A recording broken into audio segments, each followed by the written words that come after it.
Kia ora and welcome to another episode with my friend Kylie Price. and we hope you enjoy this.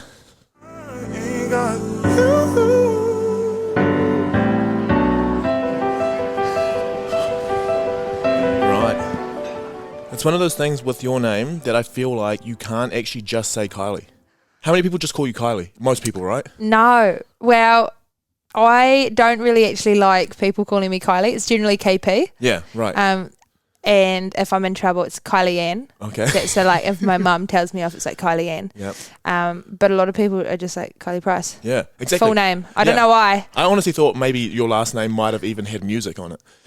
You know when you get to know people as like their Instagram handles? Yes. Like some people might not even have their name as their Instagram handle, but you call them like, oh, that's Air Fryer Man or something like that. Yeah. My friend has, it's not even her last name, but her name Bucket on Instagram, and now I call her Bucket, and I thought that was her last name, but it's nowhere near her last name. Yeah, because when I was telling people that I was going to come and interview you, I never called you Kylie. I always called you either Kylie Price or Kylie Price Music. And yes. so okay. That's your identity though. But I don't know is it like does it feel rude to you that you're tied to that sort of identity, like the music side of things? Nah, not really. I think because it's such a huge part of me, it would be weird if it was, I don't know, if it was like a job. Right. I mean, it is, like it is my job, but if it wasn't so much of me and my identity, then maybe it would be a bit weird. Right. But for the most part, I'm okay with it. Right. So you're pretty much living this like Hannah Montana lifestyle. In Dunedin. Yeah. But you're still like you're Kylie Price in both of the different scenes. But do you feel like you as a person like transfer through your working life into your music life into your everyday life, or do you feel like there's going to have to be like shifts and pull a curtain here and then put that out or? Yeah, I mean, my job isn't music based, so there is very much a split.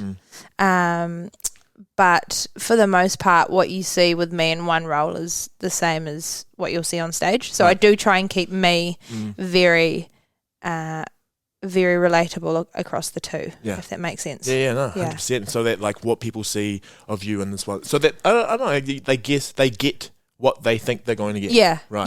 Yeah. But then you no surprises. Yeah. Which I think is probably a really, really cool thing.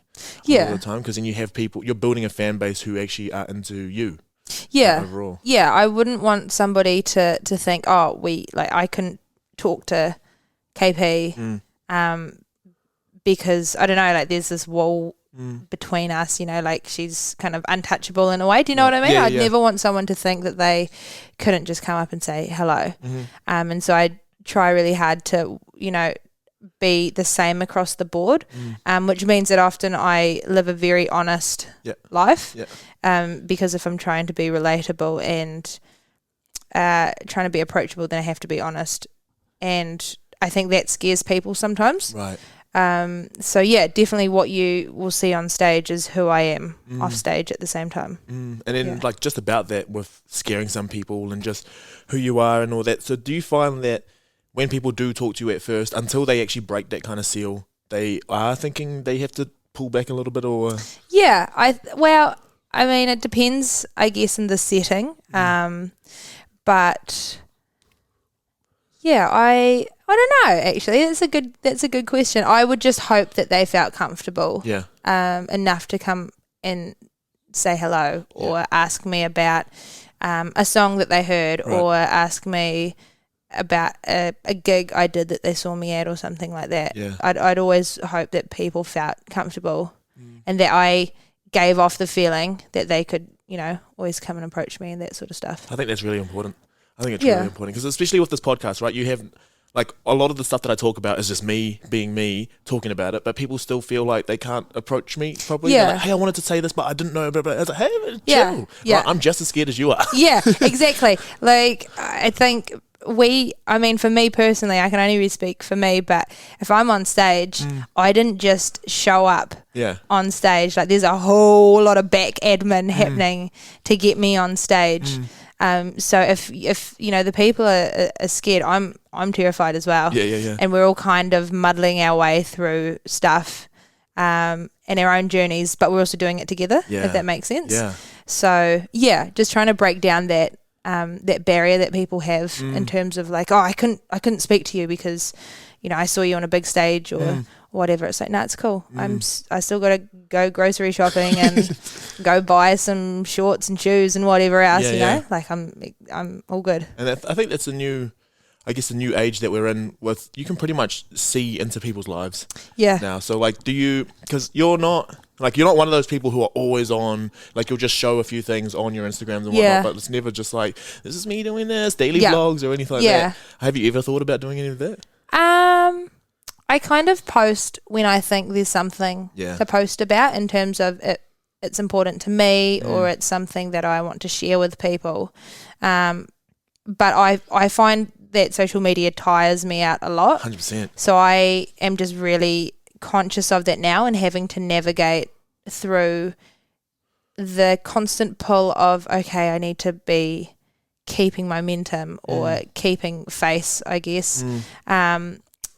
But also going, actually, this is really tiring and this is really draining and now I've got no energy and finding a balance. But definitely the stuff that I put on my Instagram and stuff that's important to me. Yeah. And it's maintaining your energy and everything like that. So like I said before, you have to work pretty much a full-time job and then you have like the music obligation as well. Yeah. Which are two things that you need to give pretty much 100% of yourself to. Yep. And then on top of that, so like you have to play music, but then you have to write music, create. You're pretty much in a creative mindset or your creative mood, well, most of the time that you have to be thinking, right? How do you actually channel energy where you need to? Like, is there anything like that you're filtering energy to so that you can actually like give most of yourself to each of the spaces that you're in? I think of it as like a tank. Yeah. And so if I'm working for 8 hours a day, but I have a gig that evening, I won't give as much energy where I can. Yeah.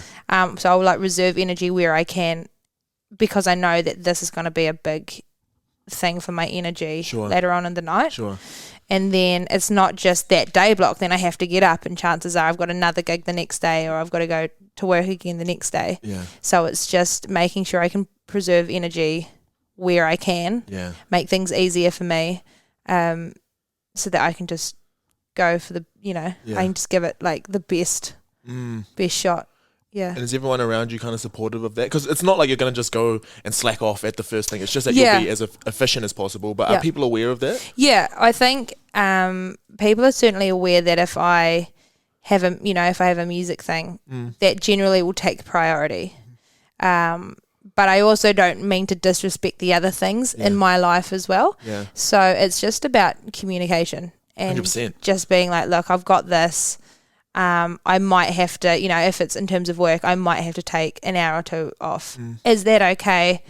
I'll make it up next week. For sure. It's like give and take and definitely good communication and kind of not taking the piss either, like not being disrespectful to other people. And the roles that you kind of fill in their space. Yeah. Yeah. So you're not living the diva lifestyle. Nah, with my Harry Potter Lego. With the Harry Potter Lego right here. Yeah. Yeah. No, that's awesome. So this is we're just advertising it. It's actually not advertisement. So imagine if they endorsed us, though, that would be mean. Do you play with Lego? Are you a Lego builder? Don't put me out. Don't put me out like that. I would play with Lego quite a bit, but it also became like one of the most kind of excruciating pains when you step on it, but also the most frustrating thing when you like a few pieces down. Yes. So like it's just one of those things. It's like a puzzle. You have to spend so much time doing it. Yeah. And I just didn't have that time in the end. Yeah. I just think it's amazing. Yeah. You're given like the foundation. You're given rubble. Yeah. And then you get to build something. Right. Is that that's it. Is that the metaphor for everything that you do? I'm just giving rubble. Yeah. Well, like, I'll just give you this stuff, KP, and build something with it. Well, you got a foundation of something, and then from there you have to like build it to the best of what you have. I guess so. Yeah, I guess so. Yeah. Yeah. And then speaking of that foundation, it's a really good place to like kind of take us back to when. So you were say we had Instagram when you were younger. You were just KP Kylie Price. Yeah. And then the music comes on to the end of it. Yeah. Where does that actually kind of in the timeline of you come in to your life?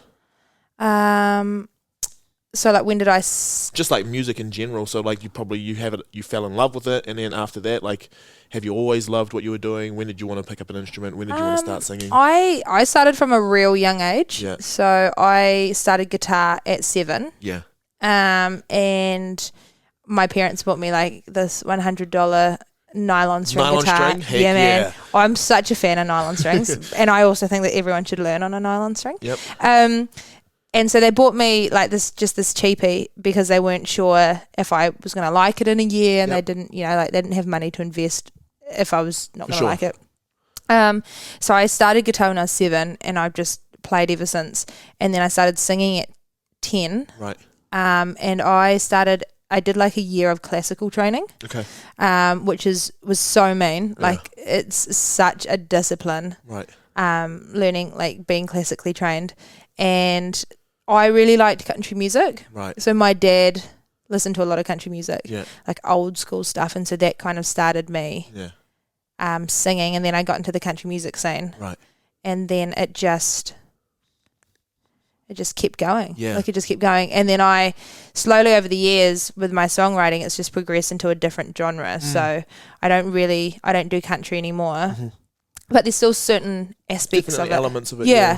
Even in my voice, there are still things that I guess are country characteristics in terms of the way that my voice will flip up or something like that. Right. And I don't want to, I always want to pay homage to like where I came from, and I love country music. I just don't write it or have my music produced that way anymore.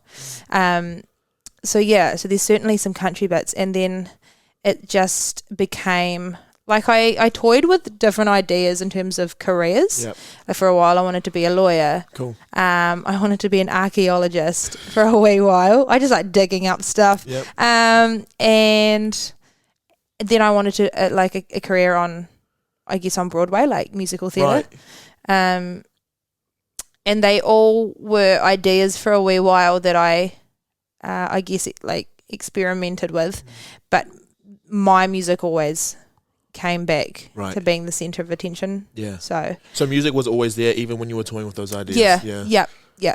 And with that, so most people, I mean, not most people, so there's kind of an instance where you can step into the musical realm. For a lot of like Pacific Māori people, it would be something to do with like kapahaka or church, or their family have just been involved with it. But by the sounds of things, like it was just your dad listened to a lot of music, or was there like a stepping stone in? We went to church every Sunday. So my mum's Filipino. Right. So we were brought up pretty heavily Catholic, so we always went to church. We would go to Filipino masses, so I was always singing. When I got a bit older, they would ask me to sing, and they'd ask me to like play in the choir. They'd like play guitar.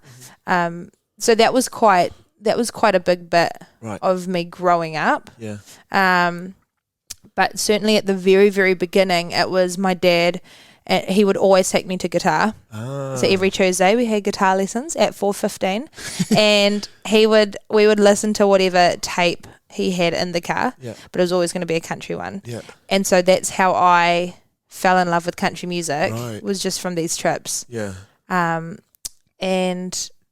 So it's kind of been bits and pieces. A little bit of, I guess, Filipino culture comes into that, whereas my dad was from the older generation, so I grew up on the older country music. And then from there, when do you progress from learning instruments, learning how to sing, to actually creating your first song?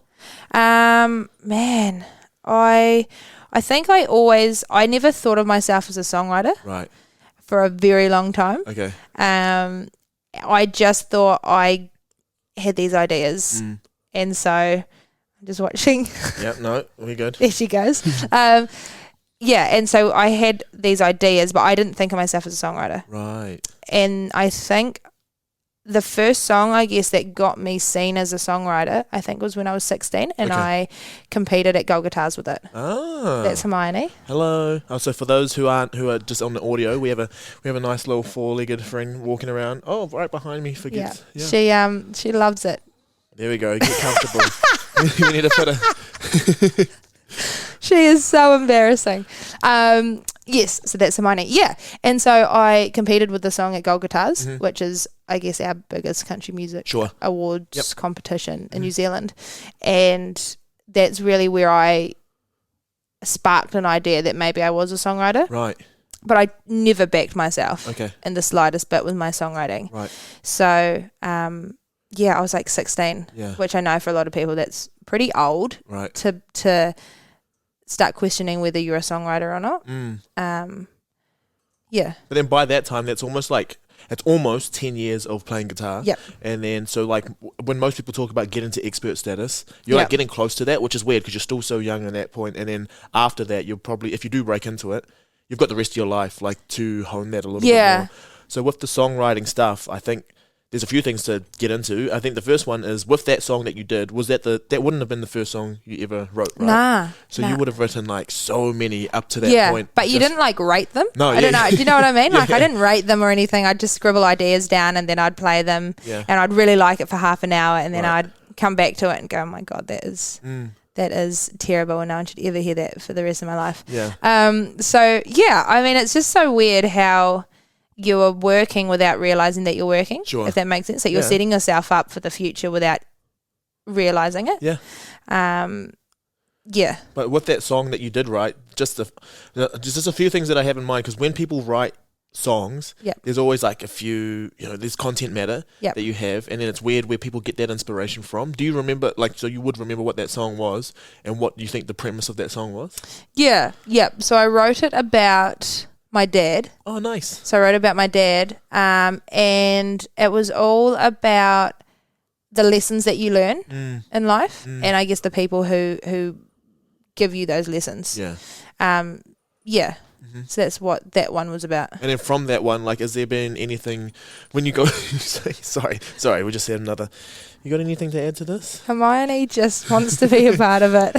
But then, so prior to that though, when you were writing songs and all that sort of stuff, you're writing your own music to go with it. When do you actually get to the point of feeling like this could be good, or do you ever get to that point? That's a great question. I think I think for me it's different every song. So there are songs that I'll write that stop me, I guess, in my tracks a little bit, and I'm just like, like the hard-hitting ones. So I know that they're special from the start. And then the ones, I guess, that are, maybe you are thinking of putting out a hit, like a single, or so you're writing is essentially with a different purpose or intention. I don't actually think they're good until I go into the studio and I start hearing ideas come up and the producer mixing things, and then I'll be like, whoa, that's real mean, and this is completely gone in a different way than I had written it, but it's awesome. Cool. So that's the exciting bit. That's super exciting. And then with that, it kind of just shows a little bit of your personality. So some people don't like things getting meddled with, like if they have something, but you take it to a team and you let them all kind of be part of that collaborative process. I'm always open to anything. Because there are things that I will have no idea about. Until they're out there and they're going into my ears, and I'm like, oh my God, I didn't even think of going that way, or I didn't think of slowing this bit down or speeding this bit up. My one thing about, I guess, input from people, I'd say, would be don't change my story. So don't change the story of the song, but how we dress the story of the song is open for discussion. So and I just will be like, if you vibe something, let's try it. Like, so it will either work or not. You keep the bones the same. But it's just how we decorate it around that. Because that story, that idea, that intention, whatever you were writing about, it was important enough to write about. And I don't want to disrespect the story. And just with that writing process, like, I know we talked about inspirations before, and people kind of get inspired from different things. Where do you have to take yourself? So say it's going to be one of those heavy-hitting ones where you have to think about something. And it's not that you just say, oh, yeah, I'm going to write a sad song today. It just happens. Like, something comes over you, you get inspired to do something. Where do you take yourself? Or, like, is there anything that you do in particular that makes you feel safe getting into that zone? Or do you just have to address it once it hits you? A little bit of both for me. Yeah. Like it fully is a little bit of both. Again, depending. So if it's a hard hitting song, I have to be physically comfortable. Right. So I have to be anything. I have to be warm. Yep. I have to be in comfy clothes. I have to have a cup of tea. And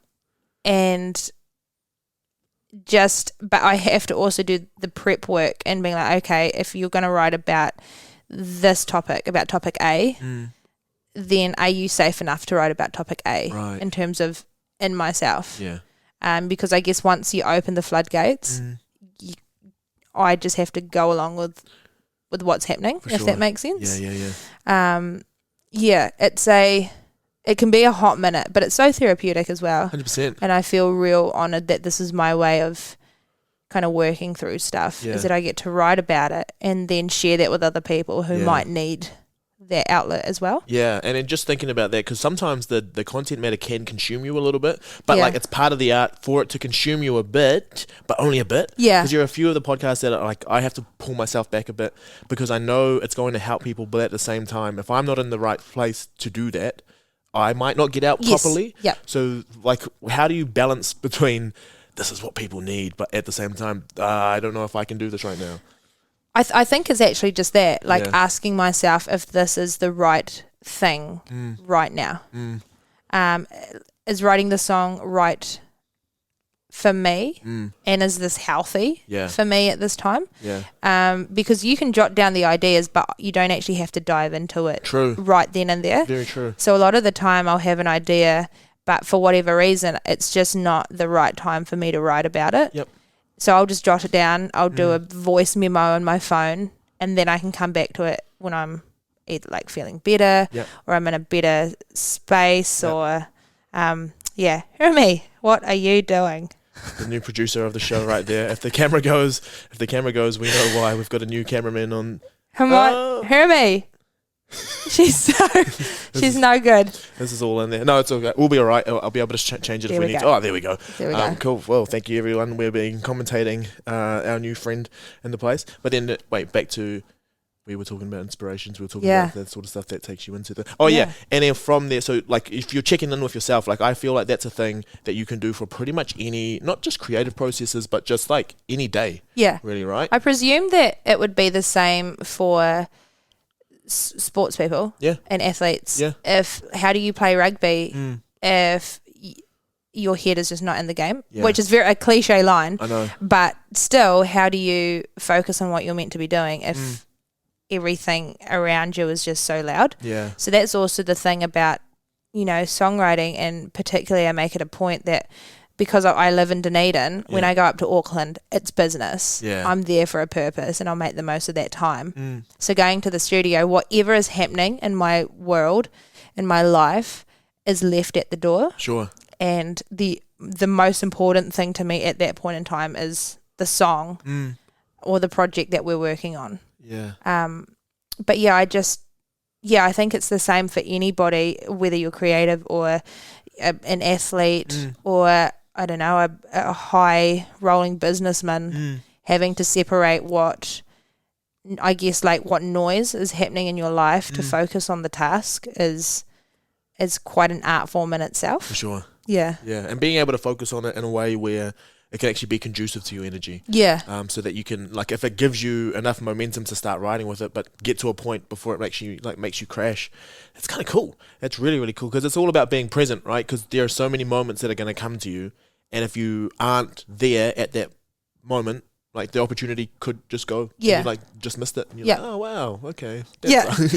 Okay. I would have loved to have tried that a bit more, but capitalize it a little bit. Yeah. Yeah. But also, I think with your songwriting and with all that sort of stuff that you have to think about, if it's one of those ones that pulls you a little bit and you're uncomfortable with it, like, this is your art and you have to play with that for a very long time. Yeah. Like, there might be years that you have to play it. You might have to hear it. Someone talks to you about it. So, like, being able to address that as well. Yeah. You got to make sure that what you put out, you can back. Yeah. If that makes sense. Yeah. So for me, if I write a song and I sing it, I have to stand by that like it's one of my children. and just, it might be hard for some people to hear. It might be really therapeutic for other people to hear.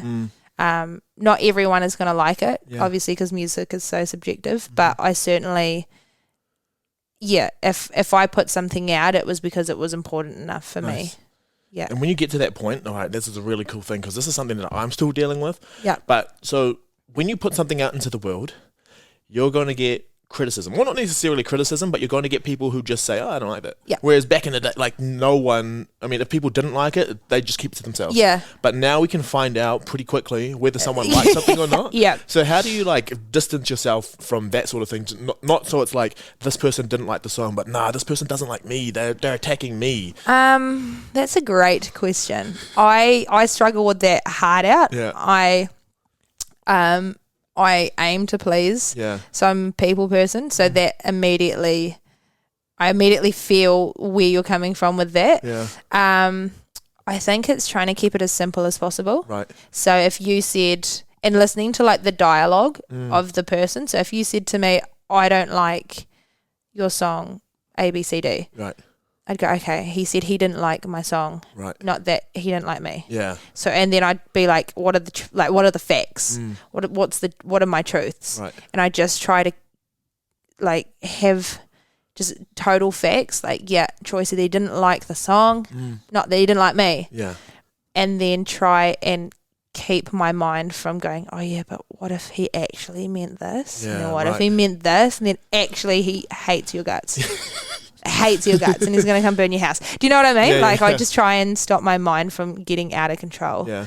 But it's so hard. Yeah. And I think if you're in a space where you're giving stuff to people, whether it's music or your time or your energy, I think you automatically open yourself up to take on board what people say a little bit more than if you just keep yourself closed off. Yeah. But then it comes down to what is important to you. For sure. Do you know what I mean? Yeah. Is it important enough to put it out there or minimize the risk that someone might say something that's hurtful? But yeah, that's true. You could have 1,000 good reviews, Yeah. and then literally one person, yeah, and then you're like, I've got to stop doing this. Yeah. No one likes it. This person hates me. exactly. Yeah. And I'll literally, I could have 5 people say the song is amazing, Yeah. and then one person say, oh, yeah, it's okay. Yeah. If my fiance says, oh yeah, no, this song's good. Yeah. I'm like, what do you mean? Is it just good? Yeah. Or is it awesome? Yeah. Because the other 4 people have said that it was really good, but you're saying that it was just good. So what's wrong with it? Yeah. And then I start getting really attacking. I'm like, what's wrong with it? Yeah.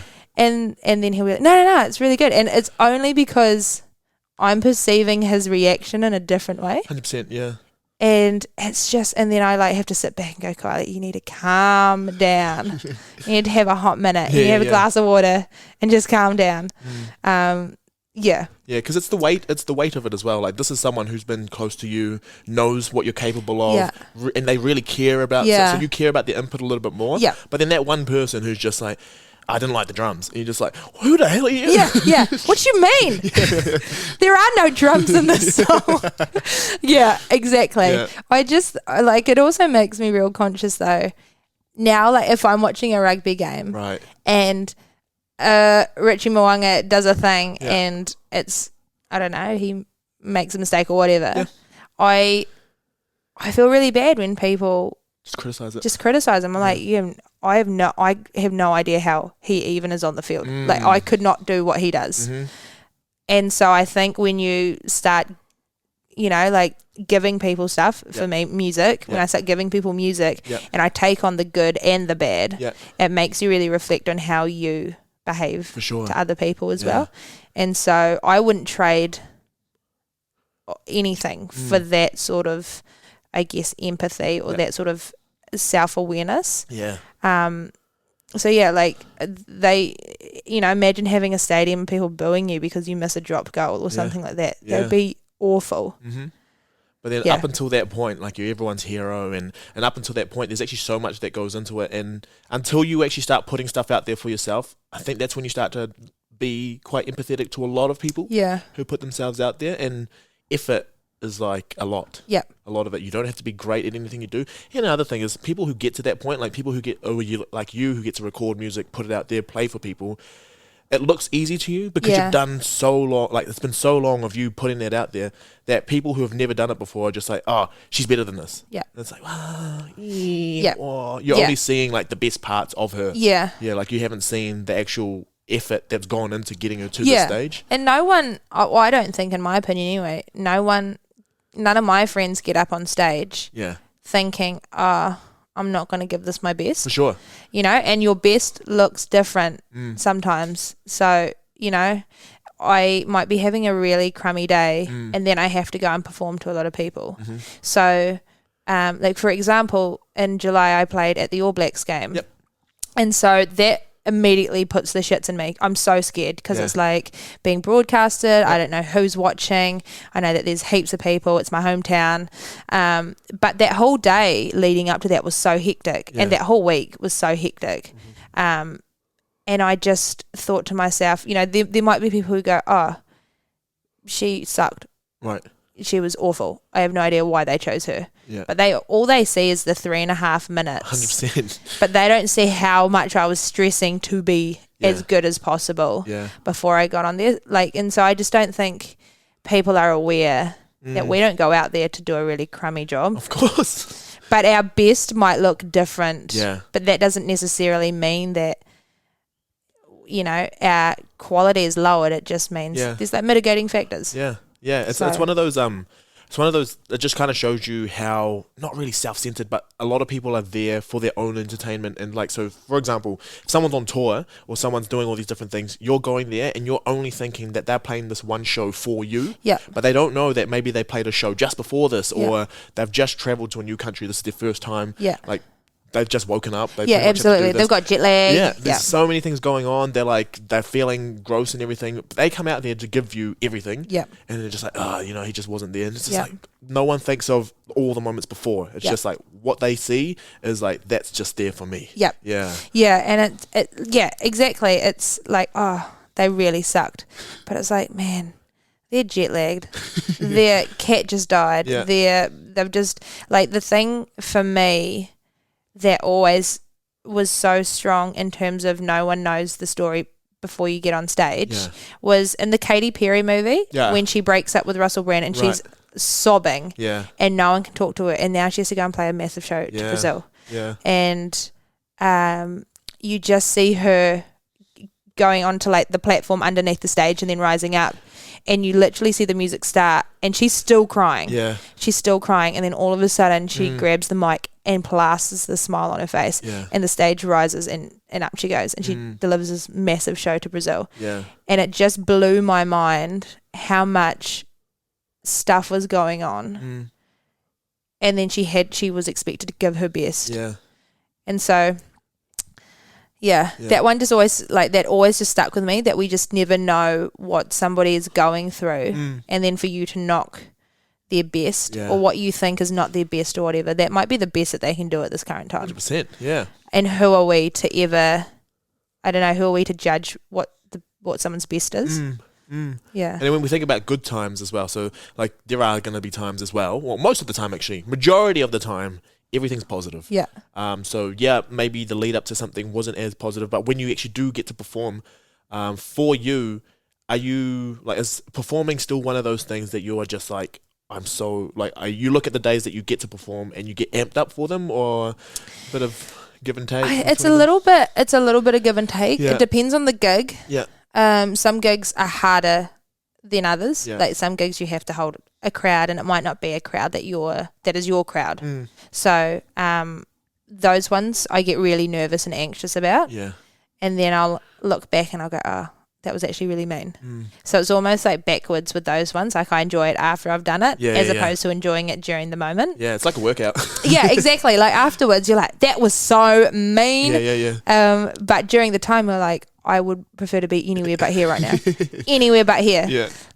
So there are those gigs, but then for me, I really love intimate gigs. Right. So if I know that next week I've got this intimate gig, I know that tickets are sold, people are going to be listening to my songs. I'm not just going to be background music or anything like that. It's inside, so I'm not dealing with the weather or anything like that. Yeah. I get excited. Yeah. Like I'm so excited. Yeah.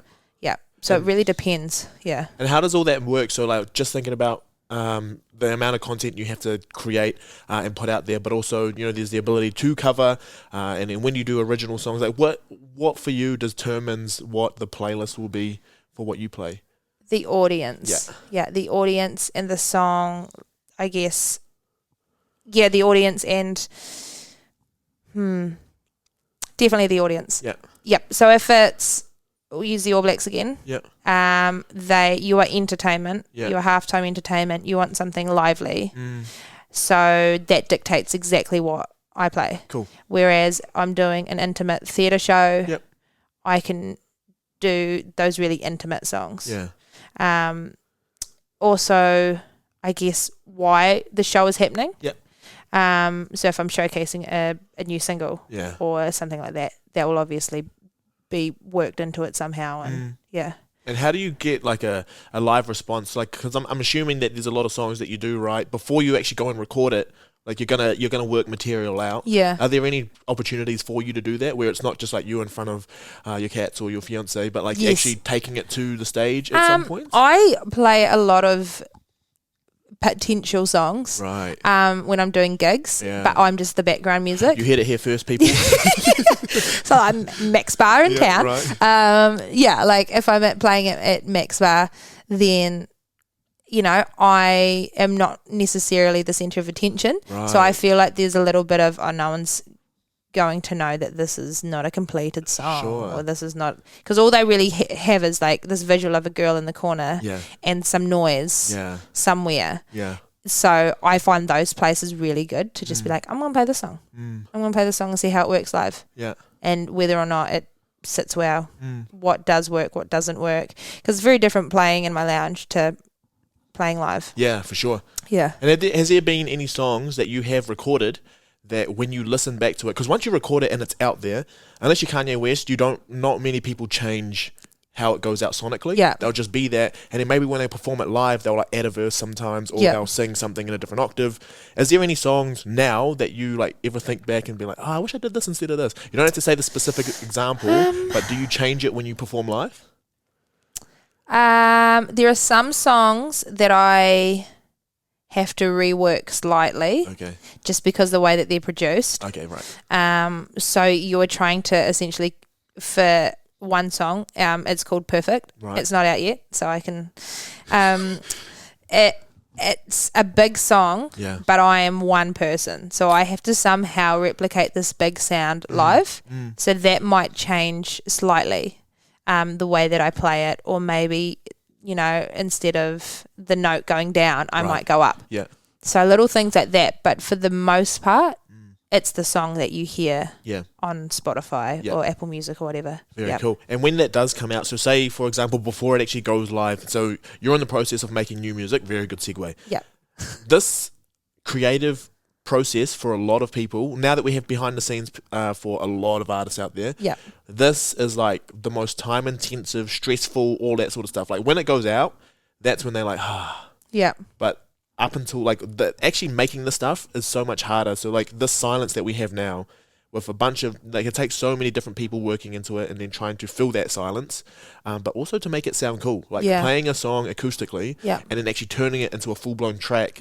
That's like, it's actually way more hard than just sitting there and you play it. Like you have to go through things over and over and over again. What's like for you, do you set aside time or do you just like kind of chip away at it over a year, or how's it been going with this new stuff that you're doing? Again, it depends on the song. Right. So some songs write themselves. Yeah, right. So some songs you write in 15 minutes. Damn. And I don't have very many of those moments. Okay, right. I'm a bit. I'm slow and steady wins the race. Nice. But you know, some people, that's how they operate. That's how they work.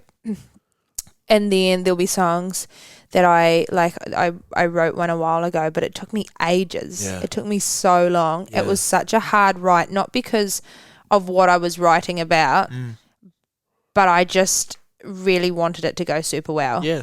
And just needed every line to be right. So for me, the lyrics were my main focus. Yeah. The melody kind of took care of itself. Sure. But my lyrics, I just had to make sure that the story was right. And so that song took weeks and weeks. And how do you take that pressure off yourself? Like, if you know something's got potential to do well, how do you, like, when it starts writing and you're like, oh, this could be good, how do you get past the, like, because sometimes when you put that pressure on yourself, you slow the whole process down because you're like, that's not perfect. But how do you, like, get into this mode of, like, well, if it comes, I'll put it out there and then we can refine later? Yeah, I think, I try and write it to the best of my ability. Yep. And then I might flick it on to someone else. Like I might flick it on to a friend and go, I'm really stuck with this line. It sounds awful. Or I'm trying to, this is what I'm trying to say, but the syllable count isn't right. Sure. And I don't know how to say it some of the way. So I just ask for help. Nice. I'll just ask friends for help, other songwriters. Yep. And then that generally takes care of it. Yeah. And then you've always got, if you decide that this is a song that you want to pursue into the studio, you have that time that you can change things. And things generally change, for me anyway, as soon as we start laying other bits down. Yeah. Because it's like, oh, we've added this, but actually that doesn't work with this, so how about we change this bit? Yeah. And then all of a sudden you're working the song and you're refining it. And you didn't know that was going to happen until this point in time. Yeah. So I just try and trust the process. Yep. Just trust the process. Like, you can only do what you know to do. Yeah. And I don't know what's going to come out of the studio or this co-write with another person. For sure. So trust the process. Yeah. As hard as that is, and it sounds again real cliche, and it's harder to do than it sounds just, oh yeah, okay, I'll just trust the process. Yeah. Because you just want it to go so well. And you might have a heap riding on this particular song. Right. But that's trusting the process, like you said, knowing that you have done all you could do. I think some people like, oh, I'll trust the process, but I haven't done anything. And they're like, why is it not working for me? But like, you've put it in the best position possible for it to go into that cycle, right? And some songs are just not going to work. Right. Like, I've got a heap of ideas that are cool, but they just won't work. Yeah. And so it's okay. Yeah. Like, that's okay. Man, I wish I had this conversation with you last year.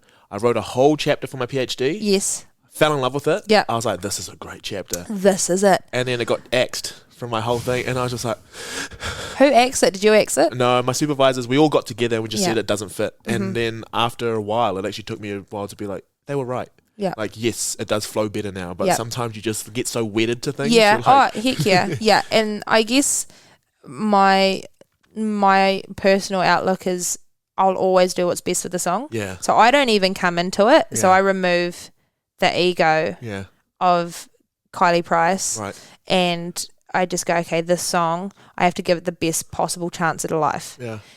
So if that means that there's a line that I really love but you don't love and it just doesn't work, then I have to go, okay, what would be best for the song? Right. And when you go what's best for the song, I find that relieves so much pressure as well. Yep. Because it's not about me. It's so much more bigger than me. Yeah. I'm kind of just the vessel that carries the song. That's cool. But if it means that I have to take out my one line or this one chapter for this project to have the best possible chance at survival, I got to do it. Yeah. So cool. Yeah. Nice. Yeah. I mean, it sounds easy though. It sounds so easy. Sounds like you and just got it. You're sucks. Like, it's hard. Yeah. It's difficult. You almost have to grieve, eh? Yeah. You wrestle with it for a bit, and then you're just like, grieve. why have they? Yeah. You have to grieve sometimes. Like, man, I really love that song, and I wanted it to do so well, and it just didn't. And then you have to kind of, Yeah. But when you are going through that creative process, and then there's going to be times where, so I liken this to when I would get chapters back or when I would get drafts back, I'd be excited because we can progress it, but at the same time, like, I get to see all the edits and stuff. Yeah. And I'm like, they took out something that I really enjoyed. But when you say you like went and recorded, you did some stuff, and then they send you something back, and then you have to review it before you go on for the next one. Yeah. Is there an environment that you have to take yourself to listen, or can you just listen anywhere? Listen anywhere. Really? Yeah, I got to have headphones. Okay, right. Always got to have headphones. Yeah. I can't just listen to it off my phone Yeah. or my laptop. And I'm so excited That is one of my most favourite bits about one song. Yeah. And like the process is when I've done a thing in studio and then they send me the bounce and I just listen to what has been done. And it can be like rough as guts. Yeah. But I'm so excited. Yeah. But that's why I can listen to it anywhere. Really? I'll just smash the song. Yeah. Like I'll keep listening to it over and over and over again, being like, okay, I really like that. Why do I like that? But I hate that. My God, I can't believe that I like that at the time. Why does this not work now? Yeah. Yeah, and then, but I'll listen to it everywhere. Right. As soon as I get it. Yeah. I'll listen to it while I'm walking. I'll listen on the plane ride home. Yeah. I'll listen to it at the airport. I'll listen to it before I go to sleep. I'll listen to it when I wake up, when I brush my teeth, and all of these different places. I just keep listening to it over and over again, everywhere. Yeah. Yeah. And with that, so like just to take this away, this is not because, I mean, it is also because you love yourself and you love the art that you put into it and the process that goes into that whole thing. But also, like I'm guessing you've gone into creative mode listening to it and then just trying to feel out when you're in different environments, like this works here. And then you're actually listening to minute details? Yeah. So when I'm walking, I will be focused on other bits. Right. When I'm at the airport and there's heaps going on, I'll be picking out other bits. Nice. So for me, it's kind of what am I pulling out of this song at different parts, essentially of my day. Yeah.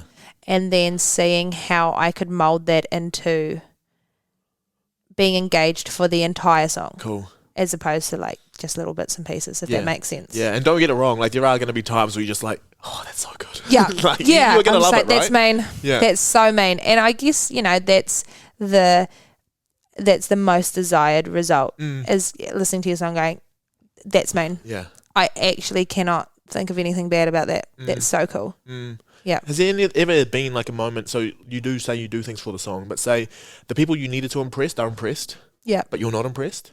Your ethics as a human or your ethics as a person and a creative. Yeah. Do you just say, but I don't like it and then dump it? Or have there been times where you kind of just have to like push through with it because it's the best for what you needed at the time? There have been times where I haven't rated a song. Sure. And someone's gone, that's so awesome. Yeah. And I go, why is that awesome? And I almost need to be convinced about my own song. Right. And that could just be because it took me 15 minutes to write and I don't feel like it's worthy of this, like I didn't slog it out. For some reason we think that we need to. You work super, super hard. Yeah. Yeah. And like, I just think, there will be times where I have to be convinced that what I've produced is enough. Yeah. Because I'm like, I haven't worked hard enough. Yeah. I haven't, cut off 5 fingers in the process, or I haven't burnt my house down from like, I don't know. Yeah. I just haven't lost enough to warrant this sort of achievement. For sure. And then there are times where I just listen to it, I'm like, I don't get it. Yeah. I actually just don't get it. And they're like, what do you mean? This is awesome. Yeah. But it's the same thing. It's like, who am I to say to someone, like, I guess question what they like and what they don't like, because music is so subjective. Yeah. So if I write a song and I'm like, I don't like that actually, and they go, nah, that's mean. Yeah. I'll sit with it. Yeah. For a while and see if I can hear what they hear. Yeah. But if I don't vibe, I probably will have to play the song live. Yeah. So if I don't vibe with the song live, like why am I going to play it? Yeah. And that's I think it's nice to get this behind the scenes stuff, because when people hear this and when people realize what you are as an artist, like that time that you played it on that day is not the first time you've ever played that song. So like, I've worked with this song so hard. Yeah. And just for this new music that's coming out, when are you expecting, like what's happening? Are you gonna do like a album sort of thing? We're looking at our options at the moment. Yeah. So when we started, it was just going to be a couple of singles and see how that goes. Yep. But now the last year I've done so much writing that we've got a catalogue of songs. Sure. So now we're like, hold on, instead of just doing singles, why don't we do an album? Right. Or do we even need an album? Yeah. Thank you, Hermione, for that one. Like, do we even need to do an album? Yeah. Do we do an EP? Do we do a bunch of songs? so we've got options. Okay. We've got options. But all you know is that you are creating right now, and you're just creating, producing as much as you can. Something will come out. Yep. I just don't know what the package of it will be just yet. But you're enjoying this process? So, like, if you compare this process to, when is the last, 2019, 18? Yeah. Around that time of producing music. How have you seen yourself kind of evolve from those two different times? I hadn't ever co-written, really. Oh. So, I'd never really co-written before in a serious environment. Right. And then in the last year, I've done a lot of that. So I love co-writing. Yeah. I can't imagine ever writing a song just by myself, ever, like after this. Yeah. Because you just get such good stuff from another brain. Yeah. Or another way of looking at something. And then,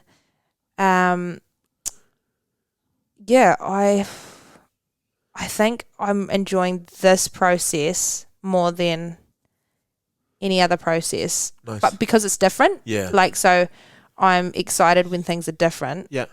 Had it been the exact same as the last time I did something, I'd go, oh, this kind of feels a bit stale. I feel like I've done this. Yeah. And how am I growing? Yeah. So yeah, I'm really enjoying it. I'm enjoying the interaction with people and the learning. Yeah. It's been really nice. And in terms of the music coming out, like you're actually enjoying making that sort of music too? Yeah. Like there's nothing... Yeah. Yeah. Cool. So I'm heavily down. I'm trying to immerse myself heavy into that pop scene. Very cool. So not like club pop, not songs that you'd hear like doof doof sort of stuff. So still very heavy on vocals and a guitar because those are my two things. Those are my staples. Yeah. But going down that pop mainstream road, and I'm really enjoying it. And it's a challenge because all of a sudden I have to change parts of what I would focus on prior. My focus and attention to certain details are different. Yeah. So that's a challenge, but I love it, and I love pop music. Yeah. So I feel really lucky to be in a space where I can create that as well. And then just other things like non-music related, but also do end up being music related. What do you do to like get yourself or feeling like, you're in the best position possible to produce whatever you're producing? I always listen to music. Yeah. Otherwise I get stuck in a rut. Sure. And I stop, I guess, learning different riffs, different rhythms of words and that sort of stuff. But just making sure I continue to write what's important to me. Yeah. I think staying honest. Yep. And then that reflects in the studio. Yeah. Yeah. And then like prepping yourself physically or other things. So this is something that a lot of people wanted to know about, because obviously I just did a episode on rituals last week. Yes. And people wanted to know, like, for you, someone who has to go and create stuff as well as like go out and perform in front of people, and we know that once we get up in front of people, we're not sure how it's going to go, so it freaks us out, we shit the bed. What, like, do you have specific rituals that you do either for the studio before you record or before you go and play? Good night's sleep. Yep. So important. Yep. Whatever, if it's a gig or if it's studio, I have to sleep. Yeah. I have to sleep. A lot of water. Yep. Heaps of water. What else? Generally, like I go to the gym. Cool. So when I'm on stage, I want to feel good. Yeah. Like I want to feel good. Yeah. I want to feel strong. I want to feel healthy on stage. Yep. And also breathing is very important. Yep. And I suck at breathing. Sure. Even though you would think as a singer I would have that down. Yeah. So just staying, like, I find that the physical, like working out and stuff. Yeah. I find that that's really just good as well. Mm-hmm. And it clears my brain. Cool. It just kind of gets rid of the stuff that doesn't need to be there. Yeah. So yeah, I think just putting myself in the best position possible. Yeah.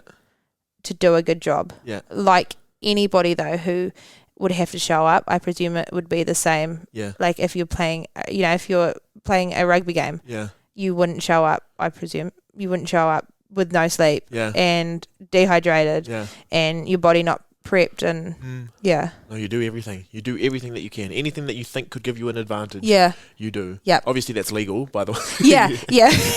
Yeah, we're not endorsing anything else. That's really, really cool because, I mean, like you said, once you've controlled all that you can control, the uncertainty of the other stuff, if you just like release that out of you, you're pretty much good to go. Yeah, but that breath thing, so with your breathing and being able to be more in touch with that, is there like a specific thing that you do? Or you just like realize that you are breathing? I'm terrible. I just don't focus on my breathing. Yeah. And then after a while, I'll have a big breath, like I'll have a sigh, and I'll go, oh my God, how long have I been holding on to all of that? Yeah. So I go to the Voice Lab on occasion, which is a place in Dunedin. Sure. And they are phenomenal. Yeah. And they've got me thinking about breath work and being conscious about it in a way that no one else ever has. Yeah. So, for example, I breathe through a straw. Okay. So that's a big thing at the moment. So I'm always carrying around straws. Yeah. Just breathing into them. Right. And just making sure that I'm conscious where the breath is coming from. Just making sure that, because as well as breathing is good to keep us alive, it's also really good to release tension. For sure. And I hold a lot of tension. Yep. Naturally. Yeah. And so I don't want to be singing with that tension. Yeah. And then I don't want to be singing with tension whilst holding a guitar. Yeah. Because all of a sudden there's this strain on my body. And all these things that you think are so small and minute, but they all add up very quickly. Yeah. Yeah. So with that, I mean, have you found that it's helped your singing or your performing in any way? Yeah. Yep. Hard out. I'd totally recommend like anybody, even if you are not a singer or whatever, to go to the Voice Lab and just learn how to breathe for you and for your body. You know, like regardless of what you're doing, it's so important. Well, that's the center of like yoga and meditation and all that. Is like it starts with the breath. The breath is like the core of everything. Yeah, and it actually controls your physiology. I told you before, like a slow breath or like the inhale and the exhale controls whether it's going to be fast or slow. Yeah, and if you control that, then you can control the rest. Yep. Of everything that's going on. But you're so right. Like, if you're holding a guitar, standing, trying to sing and belting, and you've like got all that tension, you just go. All of a sudden, I'm just like, what is this? This is hard work. I'm like, why is this so hard? And then all of a sudden, you know, I'm like strained around, you know, my throat, and I'm like, oh my God, this is sore. Yeah. This is sore. It's not meant to be sore. Yeah. And then you know, check out what's going on, like how's my breathing and that sort of stuff, and posture.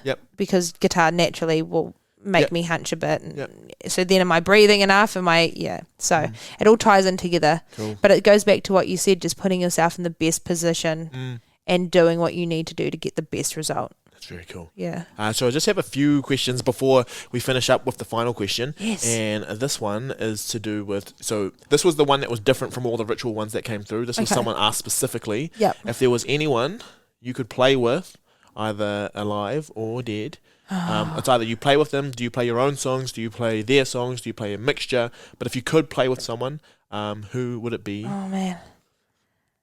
It's totally... I'm going to have to do... Can I do... One of each. One of each? It's fine. It's ridiculous. It's like that thing, like, play a song, and you're like, I don't know any songs. And all of a sudden I'm like, I don't know any dead musicians. Or like to a comedian, you're just like, tell me a joke. Yeah, I've got none. I think for the person who is dead, I would love to write / sing / hang out with Amy Winehouse. Very cool. Yeah. She's phenomenal. Yeah. And I would just love to be in a creative setting with her, and the way that she wrote, and the way that she would just build a song. Yeah. And then vocally, she's just so awesome. For sure. So unique as well. So that would be awesome to hear how, you know, hear any tips that she had. So she'd be my person. Yep. For that, alive. Alive. Man, I focus so hard on the person on Amy Winehouse now. I'm like, oh my goodness. Yeah. Alive. Shit. Julia Michaels. Right. Yep. She's probably my favourite female songwriter. Really? Yep. Cool. Which is a big cool. Yeah. I just love the way she articulates certain things, Yep. the way that she will say something. Yeah. And it makes you slightly think, but it's one of those things that you hear a line and you go, oh, yeah, I know exactly how that feels. Yeah. Like, oh, yeah. Yeah. Okay, I get that. So she would be, if I could fly anywhere tomorrow and hang out with somebody and write something, it would be with Julia Michaels. It's so cool. Yeah. And just with that, seeing how different people write and seeing the different environments, has there been anyone locally or anyone that you've worked with like recently that you're just like, that's a cool little thing, I might start doing that? Or have you kind of always kept your own little processes? Just like a little random things, like this person keeps their pick behind their ear, or I don't know, something. Yeah.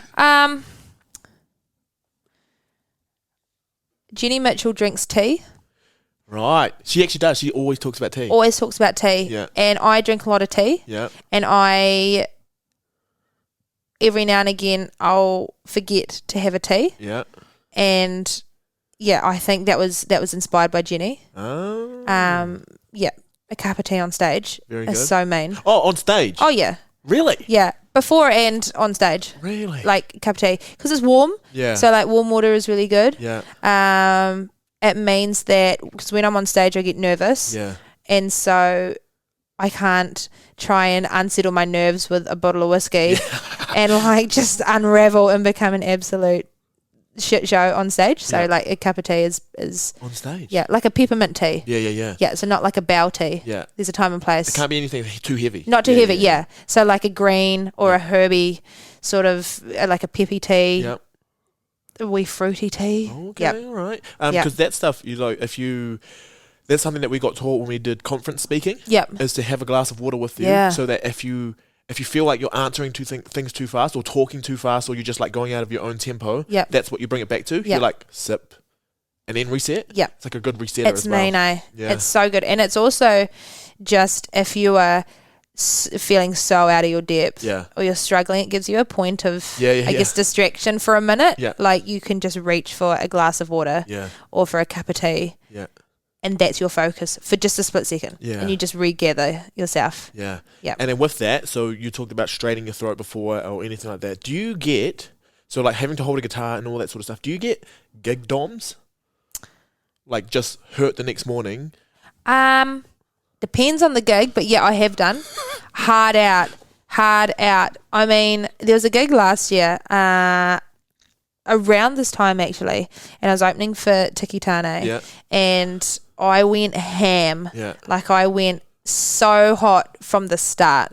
Because I was like, okay, this came out sprinting. Like it wasn't my normal crowd, so I knew I had to go out blazing. Otherwise I'd never actually get their attention. Sure. And so I just went ham and I was just rocking out and I wasn't using a pick and I scraped all the skin off my fingers and there was just blood all over my guitar. I was like, can anyone see this? This is foul. Like we're in the middle of a pandemic and here I am just bleeding everywhere on my guitar. And so that like it was just bruised the next day. My whole 2 fingers were bruised.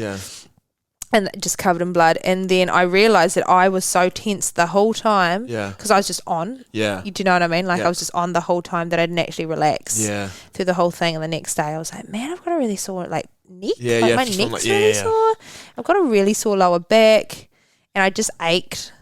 But I don't regret it at the same time because I'm like, man, I'll do anything to get the job done. But that's been one of them. That's awesome. Yeah. That is awesome. Just went ham. Just went Spartan on that gig. Yeah. Well, sometimes, you got to do what you got to do sometimes. Yeah. I was like, it's 45 minutes out of my life. Yeah. It's going to pass. Yeah. I can handle 45 minutes. How good. Yeah. I'm going to rock it out. It's awesome. So we're just getting into the final question. So this is the question that I ask every single guest on here. And my hope is that one time I can produce something where every single guest I've had, up to 50 of them, will just this is their one tip of the day, and it's something that you do every single day that makes you feel like you've either accomplished something today or put you in the best position possible to do everything you can.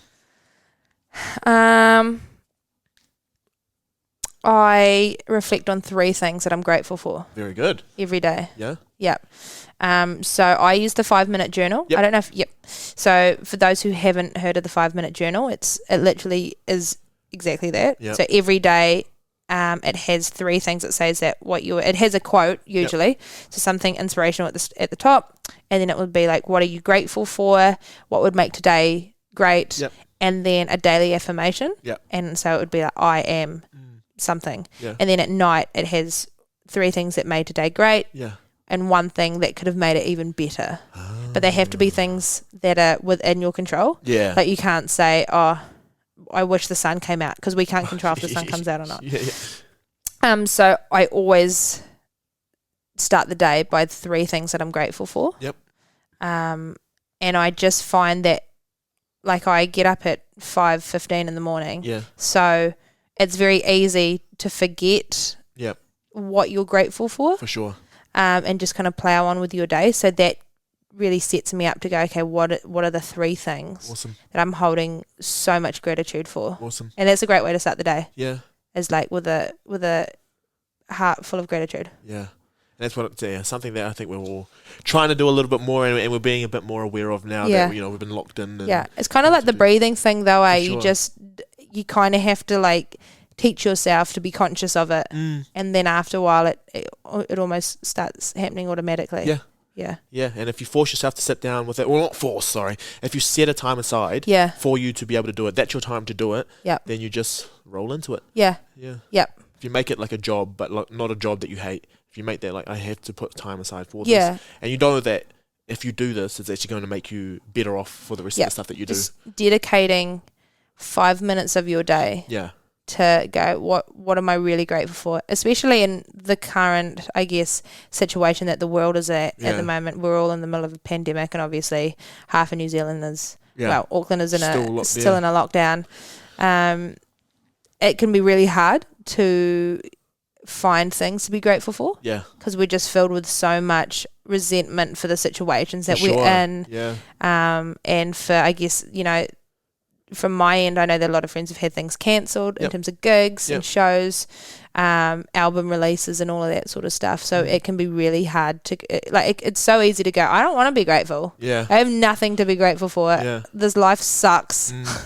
But if you just 3 things, as big or as small as you want, it's just good perspective as well. Yeah. It's awesome. And it doesn't have to be huge. Like right now, I'm super grateful that you actually gave me this time to come and talk, because we've been trying to do this for months. Since forever. Yeah. So like I could be grateful for this, but also I'm grateful that I actually made it here and that everything lined up so that we could actually make this happen. And we're going to eat. And we're going to eat a lot of food. I'm so excited. So check the story. Like we get to eat. I'm grateful that we get to eat. Yeah. Yeah. And we get to choose what we get to eat. We don't just get... Yes! I'm so excited. That's awesome. Awesome. So thank you so much. Thank you. So this is it's literally going to be out tomorrow. So if there's anything you need to say in the next, coming weeks or anything to make people aware of, this is your time to do it. Otherwise? I think just keep supporting music. Very good. If I could plug that, just keep supporting music, buying merch. Yeah. I don't know, like buying a physical song or buying tickets to shows when they open up. Yep. Like that's livelihood for people, and they've literally lost 100% of their livelihood. Yeah. Because they can't leave their house. For sure. So yeah. Yeah. So keep supporting. Yeah, keep supporting. Keep supporting. Thanks, awesome. man. Thank you so much for coming on. Thank that was you. amazing. Appreciate it. I'm so hungry now.